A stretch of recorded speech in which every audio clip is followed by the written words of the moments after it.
Hello friends, अमृत fashions में आपका स्वागत है। मैंने एक ड्रेस डिज़ाइन की है जिसमें कुर्ती के साथ अम्ब्रेला प्लाजो है और साथ में नेट का दुपट्टा है। बट यहाँ पे मैं अम्ब्रेला प्लाजो की कटिंग के साथ साथ कुछ टिप्स एंड ट्रिक्स भी बताऊंगी, इसीलिए वीडियो को एंड तक जरूर देखें। ये मेरे पास जॉर्जेट का 3 मीटर कपड़ा है। इसको मैंने डबल फोल्ड करके रखा है और कपड़े का अर्ज 44 इंच है। इसको मैंने ट्रायंगुलर शेप में फोल्ड किया है। ये देखिए, वीडियो के अकॉर्डिंगली फोल्ड करने के बाद मैंने इस पे पिन्स लगाई हैं ताकि कपड़ा इधर उधर हिले नहीं। सबसे पहले हम लोग बेल्ट की तरफ से कटिंग करेंगे। बेल्ट हमारी 35 इंच है और इसका चौथा हिस्सा करने पर ये 8.75 इंच आ रहा है और 8.75 इंच में हम 2 इंच प्लस करेंगे तो ये 10.75 आएगा। तो ऐसे इंची टेप को रखते हुए 10.75 इंच पर एक रफ मार्क कर लें और ऊपर से नापें। ये 13 इंच आ रहा है। बस ऐसे ही कॉर्नर से नापते हुए 13 इंच पर निशान लगा लें। हम इसको ऐसे नापेंगे और देखेंगे कि ये 10.75 इंच ही आ रहा है। अगर नहीं आ रहा तो हम लोग थोड़ा सा उससे नीचे मार्क करेंगे। अब दोबारा से चेक करते हैं। ये देखिए, ये परफेक्ट 10.75 इंच ही आ रहा है। अब हम लोग लेंथ की तरफ मार्क करेंगे और यहाँ बेल्ट पर निशान लगाया था वहाँ से 1 इंच इंची टेप ऊपर की तरफ रखते हुए 36.5 पर मार्क करें और ऐसे ही पूरी मार्किंग करते जाएं। 1 इंच ऊपर की तरफ इंची टेप एक्स्ट्रा रखना है क्योंकि 1 इंच हमारी बेल्ट लगेगी। ये देखिए, पूरा 36.5 पर मार्किंग हो चुकी है। अब आप कॉर्नर से भी नाप सकते हैं सारा। ये बिल्कुल परफेक्ट आ रहा है। यहाँ पर चाहे आप बेल्ट की तरफ से मार्क करें लंबाई का, चाहे आप कॉर्नर से करें, सेम ही आएगा। दोनों मेथड बिल्कुल परफेक्ट हैं। अब हम लोग बेल्ट की तरफ कटिंग करेंगे।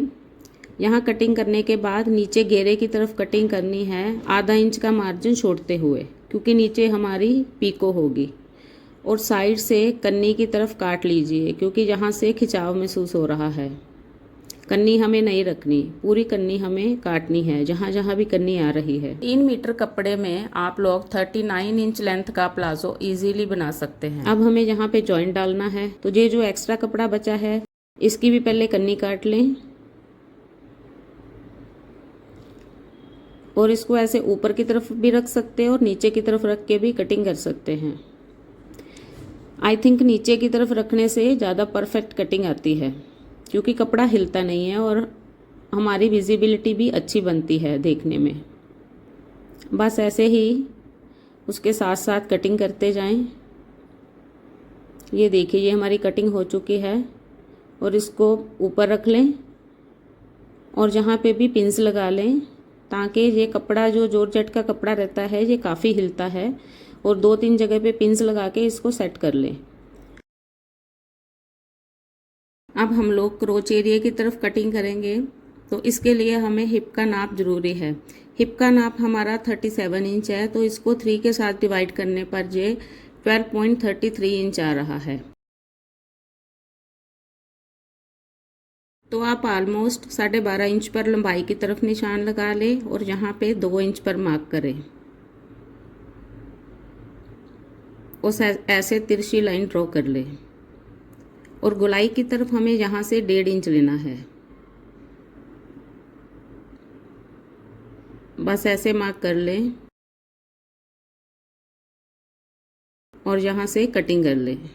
हमारे जॉर्जेट वाले कपड़े की कटिंग हो चुकी है। अब हम लोग लाइनिंग की कटिंग करेंगे। हमारे पास लाइनिंग के लिए 2.5 मीटर कपड़ा है। ये क्रेप का कपड़ा है। इसको ऐसे डबल फोल्ड करते हुए एक और फोल्ड दे दें।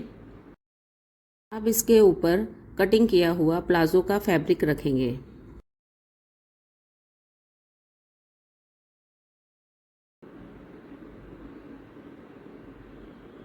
ये हमारी आसन की तरफ है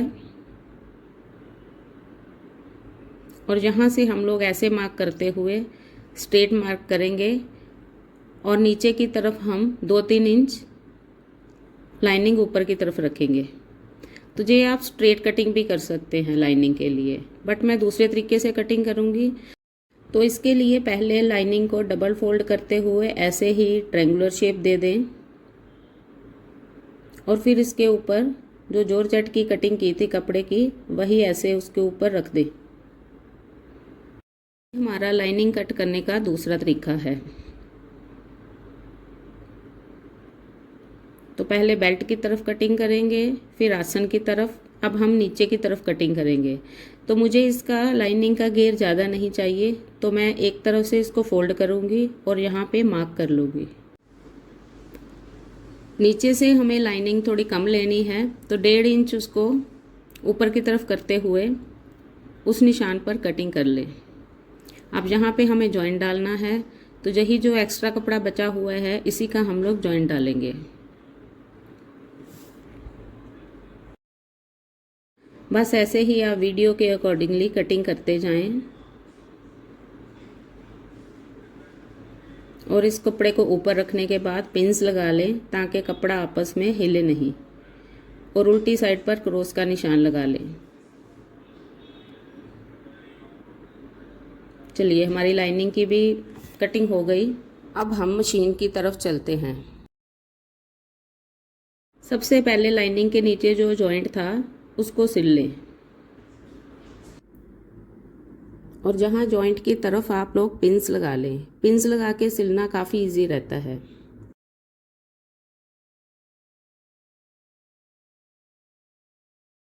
आधा आधा इंच के गैप पर आप लोग सिलाई लगा लें।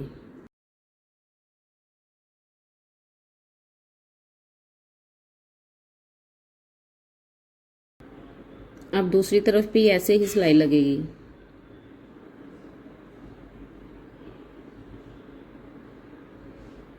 दोनों तरफ सिलाई लगाने के बाद अब हम लोग आसन की तरफ सिलाई लगाएंगे। ये देखिए, ये हमारी आसन की साइड है, तो दोनों तरफ सिलाई लगेगी इसके। यहाँ भी आधा आधा इंच के गैप पर आप लोग सिलाई लगा लें।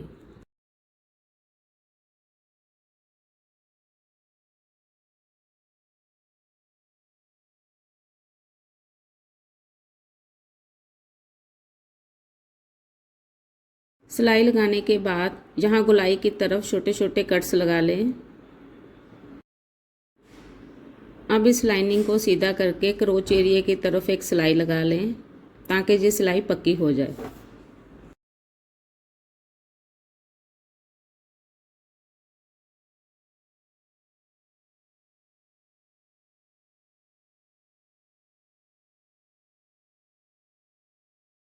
ये देखिए, हमारा इनर बनकर तैयार है। अब हम इसकी आसन की तरफ से सिलाई करेंगे।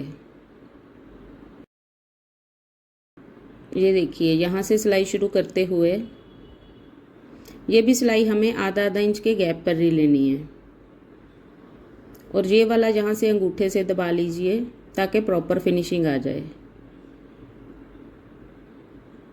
ये पूरी नाली की तरफ हमें सिलाई लगानी है। सिलाई लगाने के बाद इसको पक्का कर लें ताकि ये जल्दी उधड़े नहीं।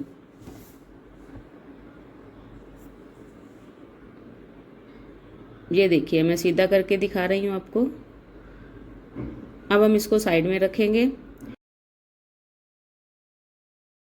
और जॉर्जेट वाले फैब्रिक की सिलाई शुरू करेंगे।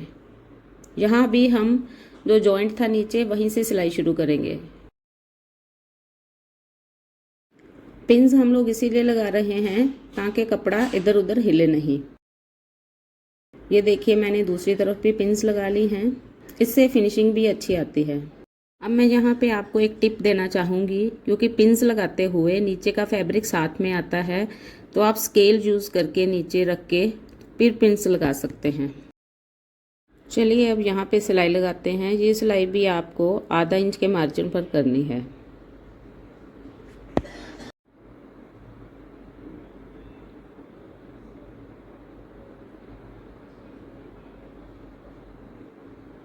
चलिए, दोनों जॉइंट्स की तरफ अब सिलाई लग चुकी है। ये दूसरी तरफ सिलाई लगा रही हूँ मैं। साथ साथ में पिन्स उतारते जाएं। दोनों सिलाइयाँ लग चुकी हैं। अब यहाँ पे एक बार और सिलाई लगा के इसको पक्का कर लें।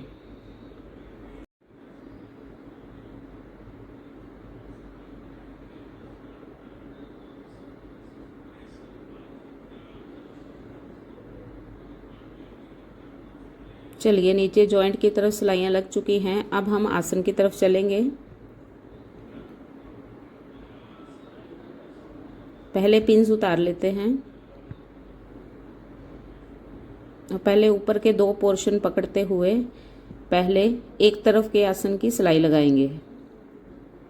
यहाँ भी हमें आधा इंच का मार्जिन छोड़ते हुए सिलाई लगानी है। कपड़े को ना ज़्यादा खींचना है, ना ज़्यादा ढीला छोड़ना है।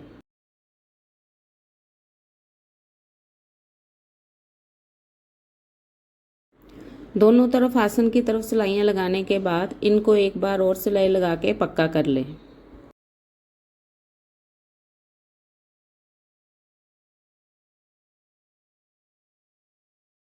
अब हम लोग आसन की तरफ से इंटरलॉक करेंगे।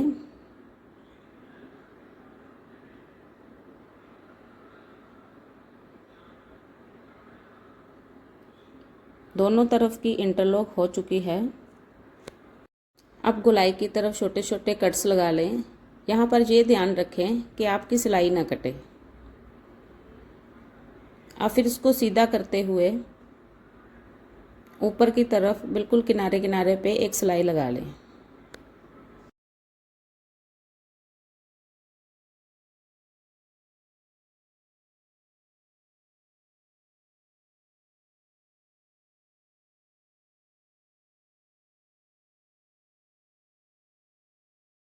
अब हम लोग आसन से लेके नीचे मोरी तक सिलाई लगाएंगे।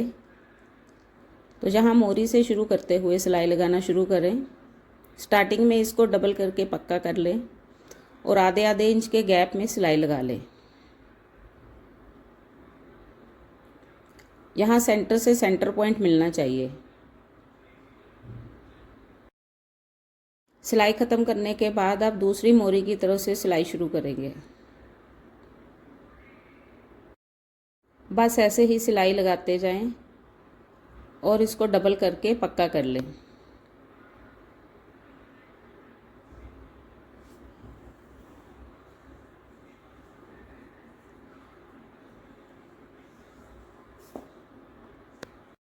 अब आसन की तरफ छोटे छोटे कट्स लगा दें।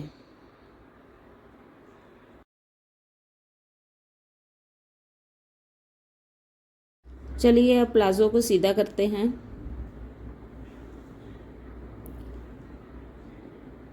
सीधा करने के बाद इसके अंदर हम लोग जो लाइनिंग वाला सिला था वो इसके अंदर इंसर्ट करेंगे और जो लाइनिंग वाला हिस्सा ये भी सीधा ही होना चाहिए। एक लेग की तरफ एक लेग डाल दें और दूसरी लेग की तरफ दूसरी लेग डाल दें। और यहाँ बेल्ट की तरफ आप लोग पिन्स लगा लें पहले, सिलाई लगाने से पहले। पिन्स लगाने से आपको थोड़ा इजी रहेगा सिलाई करने में।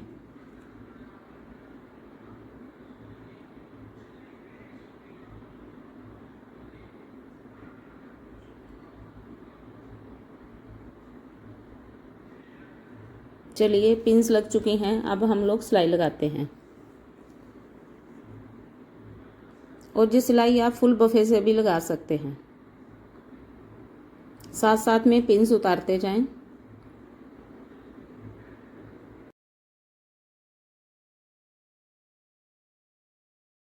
अब जहाँ बेल्ट की तरफ हम लोगों ने सिलाई लगाई थी वहाँ पे हमें दोनों साइड इकट्ठी पकड़ के एक रफ सिलाई लगानी है।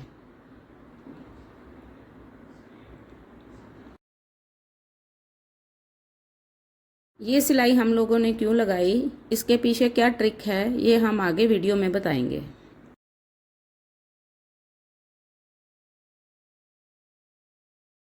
सबसे पहले आप लोग डबल साइडेड टेप लें। उसको एक तरफ से आप दरवाजे के पीछे चिपका लें। इसकी जो लेंथ है ये मैक्सिमम 20-22 इंच होनी चाहिए। अब इसके जो ऊपर वाला पोर्शन है ये धीरे से निकाल दें। अब हम लोगों ने जो सिलाई की थी बेल्ट के ऊपर, वहाँ से हम लोग इस डबल साइडेड टेप के ऊपर उस हिस्से को चिपकाएंगे। ये देखिए, वीडियो के अकॉर्डिंगली आप लोग इसको चिपका दें। अब आप लोग समझ गए होंगे कि बेल्ट की तरफ मैंने रफ सिलाई क्यों लगाई थी। एक्चुअल में जब हम लोग ये अम्ब्रेला कट लहंगा डालते हैं तो साइड से ये नीचे गिरता है, तो यही पर्पज़ है इसका कि हम लोग इसको पहले टेप के साथ चिपकाएंगे, फिर इसकी लेंथ नापेंगे और ऊपर से 1 इंच छोड़ते हुए लेंथ देखे आप, देखिए यहाँ पे ये 1 इंच एक्स्ट्रा आ रही है क्योंकि साइड से ये उरेब है। ये देखिए स्केल की हेल्प से प्रेस करने पर ये ऊपर नीचे हो रहा है, तो इसे हमें बराबर करना है। सबसे पहले आप इंची टेप को 1 इंच ऊपर एक्स्ट्रा छोड़ते हुए पिन से फिक्स कर लें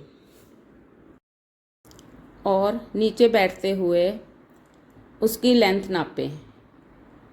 जितनी उसकी लेंथ है हमारी प्लाजो की, उस हिसाब से आप मार्क करते जाएं।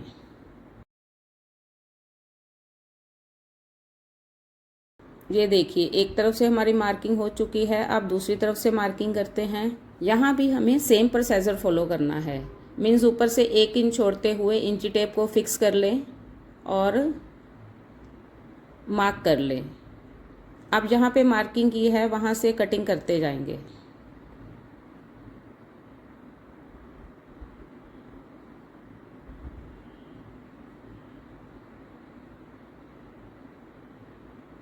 ऐसे कटिंग करते जाएं और ये देखिए बिल्कुल परफेक्ट, नीचे से बिल्कुल परफेक्ट है।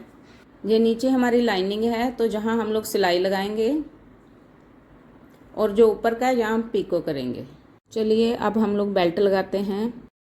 आसन वाली साइड हमें सेंटर में रखनी है और जो बेल्ट की तरफ नापने से 22 साढ़े 22 इंच आ रहा है, तो ये मैंने जॉर्जेट के साथ लाइनिंग लगा के फिक्स कर लिया है। तो इसकी जो लंबाई है ये 23 इंच ली है और चौड़ाई इसकी 4.5 इंच ली है। तो इसको उल्टा रखते हुए इसके ऊपर बेल्ट वाला पोर्शन भी हमें उल्टा ही रखना है। 2 इंच का गैप छोड़ते हुए यहाँ से सिलाई शुरू करेंगे।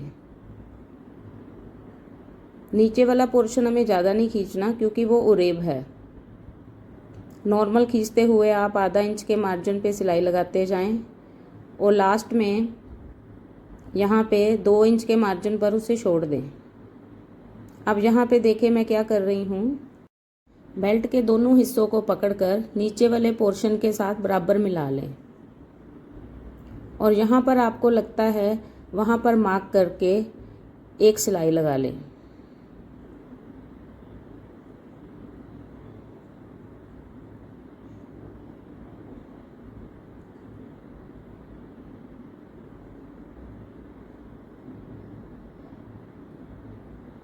आप वापस जहाँ से बेल्ट लगा के पक्का कर लें।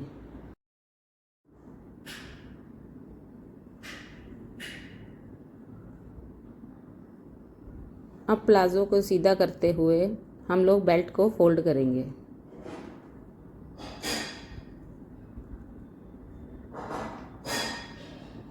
ये देखिए आधा इंच का मार्जिन अंदर देते हुए सिलाई लगा लें।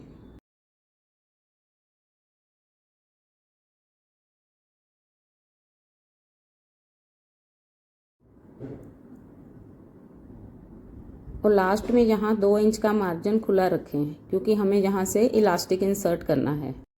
हमारे बेल्ट की लंबाई 35 इंच है, तो मैं जहाँ पे 4 इंच कम 31 इंच का इलास्टिक ले रही हूँ। इसकी चौड़ाई 1.25 इंच है। इसको सेफ्टी पिन के साथ बेल्ट में पिरो लें।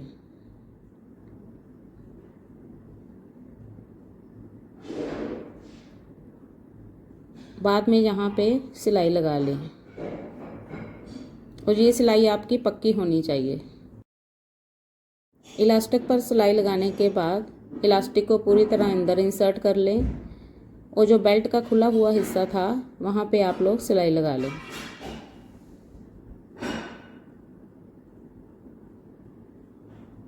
ये देखिए सिलाई लग चुकी है। अब हम लोग इसको ऐसे पकड़ते हुए 2-3 बार खींचेंगे तो सारी चुन्नटें बराबर आ जाएंगी।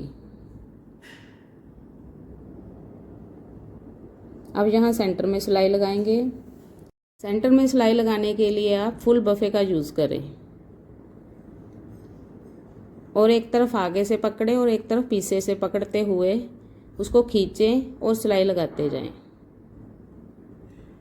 सिलाई लगाते हुए हमें आगे से भी खींचना है और पीछे से भी खींचना है, इससे परफेक्ट सिलाई आएगी। ये देखिए मुझे प्लाजो के नीचे पीको करनी है, इसके लिए मैं मशीन का पैर चेंज कर रही हूँ। इसके लिए आपको मशीन की सेटिंग भी चेंज करनी होगी। ये देखिए ये पिको हो रहा है, हल्का हल्का खींचते हुए पिको करते जाएं। हमारा अम्ब्रेला प्लाजो बनकर तैयार है। अगर आपको इस वीडियो के साथ रिलेटेड कोई भी क्वेरी हो तो कमेंट बॉक्स में ज़रूर मेंशन करें। Thank you.